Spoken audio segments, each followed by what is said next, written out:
Most people think self-control is about trying harder. It isn't.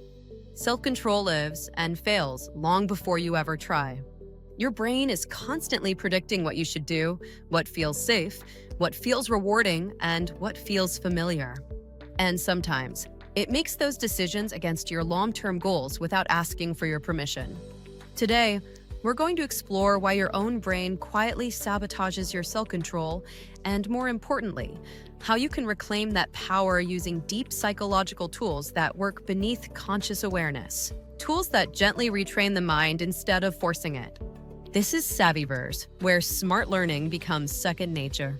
Most people blame themselves for lacking discipline, but neuroscience shows that willpower is rarely the problem.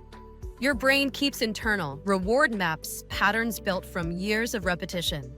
If you always reach for your phone when stressed, if you snack whenever you're bored, if you procrastinate the moment a task feels overwhelming, your brain labels these behaviors as protective.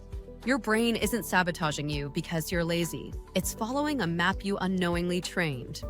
Practical tool, the reward rewiring ritual. Before trying to break a habit, do this. Pause for 10 seconds. This interrupts the automatic loop. Say mentally, this urge is a prediction, not a command.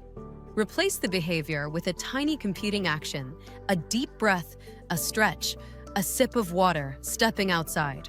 You're not trying to be perfect. You're teaching the brain that a new action can feel rewarding too. This is the beginning of rewiring. Section 2. Your survival brain loves the familiar, even when it hurts you. The amygdala, your survival brain, has one core obsession: predictability. It doesn't care if something is good for you. It only cares if it's familiar. That's why people stay in patterns that drain them. The brain mistakes familiarity for safety. Practical tool, discomfort mapping. Take one recurring habit and ask yourself, what emotion am I avoiding right now? Stress? Boredom? Uncertainty? Where do I feel it in my body? Chest tightness? Heavy shoulders? Restlessness? What tiny step leans into growth instead of escape? By naming the discomfort, you shift control from the survival brain to the reflective brain. Avoidance loses its power when it becomes visible. Section 3. The two brains that fight inside you. You have two decision makers. The fast brain, impulsive, emotional, automatic, acts instantly. The slow brain, logical, reflective, takes a few seconds to activate. Most self-control failures happen because the fast brain acts before the slow brain even comes online. The solution is not to suppress impulses. It's to interrupt them long enough for the slow brain to take leadership. Practical tool, the 4-second intercept. Every impulse has a lifespan of about 5 seconds. So when an urge hits, pause. Take a 4-second inhale. Hold your action just for that moment. That tiny gap is enough for the slow brain to wake up and choose intentionally. It's a small practice with enormous neurological impact. Section 4. Identity drift, the subtle saboteur. Your behavior always follows your identity, even the unconscious parts. If you believe, I procrastinate, I never stay consistent, I'm not disciplined, your brain will generate actions that match the story. This is identity drift, your old self quietly pulling you back into the you no longer want to be.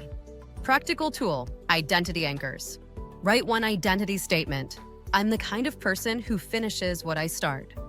I'm the kind of person who chooses clarity over impulse. I'm the kind of person who stays present with my intentions. Say it once each morning, not as motivation, but as conditioning. Identity shapes behavior far more effectively than willpower ever could. Section 5. The dopamine trap. Why you lose energy to start. Dopamine doesn't create pleasure, it creates drive. Modern life delivers rapid dopamine spikes. Notifications, scrolling, instant entertainment. This lowers your baseline and makes effort-heavy tasks feel harder than they truly are. That I know I should start, but I can't feeling, it's dopamine depletion, not a character flaw. Practical tool, the 90-second activation rule. Before beginning meaningful work, do a 90-second energizer.